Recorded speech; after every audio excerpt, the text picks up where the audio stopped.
Friends, എല്ലാവർക്കും ഗൗരി ശങ്കരൻ പുത്തൻ promo വിശേഷങ്ങളിലേക്ക് സ്വാഗതം. പിന്നത്തെ ഒരു പ്രൊമോയിൽ നമ്മുടെ ജയിലിനുള്ളിൽ വെച്ച് നമ്മുടെ ഗൗരിയും ശങ്കറും കണ്ടുമുട്ടുന്നതും അവർ തമ്മിൽ കെട്ടിപ്പിടിക്കുന്നതുമായിട്ടുള്ള ഒരു മനോഹര മുഹൂർത്തങ്ങൾ തന്നെയാട്ടോ നമുക്ക് കാണുവാൻ സാധിച്ചത്. കുറെ ദിവസങ്ങൾക്ക് ശേഷമാണ് നമ്മുടെ ഗൗരിയുടെയും ശങ്കറിന്റെയും ഒരുമിച്ചുള്ള ഒരു മുഹൂർത്തം നമുക്ക് കാണുവാൻ കഴിഞ്ഞത്. അതിനുള്ള ഒരു സന്തോഷം നമ്മുടെ പ്രേക്ഷകർക്ക് ഉണ്ടാവുമല്ലോ അല്ലെ. അപ്പൊ എന്തായാലും പിന്നീട് നമ്മുടെ മിഥുനും ധ്രുവനും സംശയം നമ്മുടെ ശങ്കർ ജയിലിനുള്ളിൽ നമ്മുടെ ഗൗരിക്കൊപ്പം ഉണ്ടോ എന്നത് അത് ആ ഒരു ജയിലറിനെ അറിയിക്കുന്നുണ്ട്. അപ്പൊ ജയിലറിനാണല്ലോ കഴിഞ്ഞ ദിവസം നമ്മുടെ ശങ്കർ നല്ലോണിട്ട് പെരുമാറിയത് നമ്മുടെ ഗൗരി ഉപദ്രവിച്ചതിന്.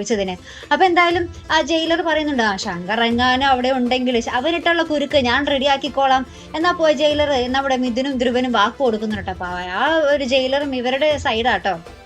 അതിനുശേഷം ഒരു മെയിൻ സാധനം എന്ന് വെച്ചാൽ നമ്മുടെ മഹാദേവൻ, നമ്മുടെ ശങ്കറിന്റെ അച്ഛനും ഗൗരിയെ ഭയങ്കര കലിയായിരുന്നല്ലോ. പക്ഷെ ഇന്നത്തെ ആ ഒരു പ്രൊമോയിൽ നമുക്ക് കാണാൻ സാധിക്കുന്നുണ്ട് ആ ഒരു ഇത്രോ നാളും ചെയ്തു പോയ തെറ്റിന്, ആ ഒരു ഗൗരിയോടും കുഞ്ഞിനോടും ചെയ്തു പോയ തെറ്റിന് കണ്ണീരൊഴുക്കി കൈകൂപ്പി മാപ്പ് പറയുന്ന ദൃശ്യങ്ങൾ തന്നെയാട്ടോ നമുക്ക് കാണുവാൻ സാധിക്കുന്നത്.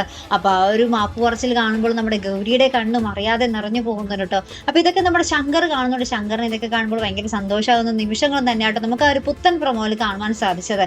അപ്പൊ എന്തായാലും നമ്മുടെ ഗൗരി ശങ്കരൻ ക്ലൈമാക്സിലേക്ക് പോകുമ്പോൾ നല്ലൊരു ലക്ഷണങ്ങളൊക്കെയാണ് വരുന്നത്. ഇനി ഗൗരി പുറത്തിറങ്ങുകയും കൂടി ചെയ്ത് അവരുടെ ജീവിതത്തിൽ ഒരു കുഞ്ഞുണ്ടാകുന്ന ഒരു രംഗമൊക്കെ കാണിച്ചിട്ടാണ് ഈ ഒരു ഗൗരി ശങ്കരൻ നിർത്തുന്നതെങ്കിൽ കുറച്ചുകൂടെ നല്ലതായിരിക്കും അല്ലെ. അപ്പൊ എന്തായാലും നമുക്ക് കാത്തിരുന്ന് കാണാം. അപ്പൊ ഇതുപോലെ പ്രൊമോ റിവ്യൂസിനും എപ്പിസോഡ് റിവ്യൂസിനും ഒക്കെ നിങ്ങൾ മറക്കാതെ ചാനൽ സബ്സ്ക്രൈബ് ചെയ്യുക. അടുത്തൊരു വീഡിയോയുമായി വരുന്നത് വരയ്ക്കും ഗുഡ് ബൈ.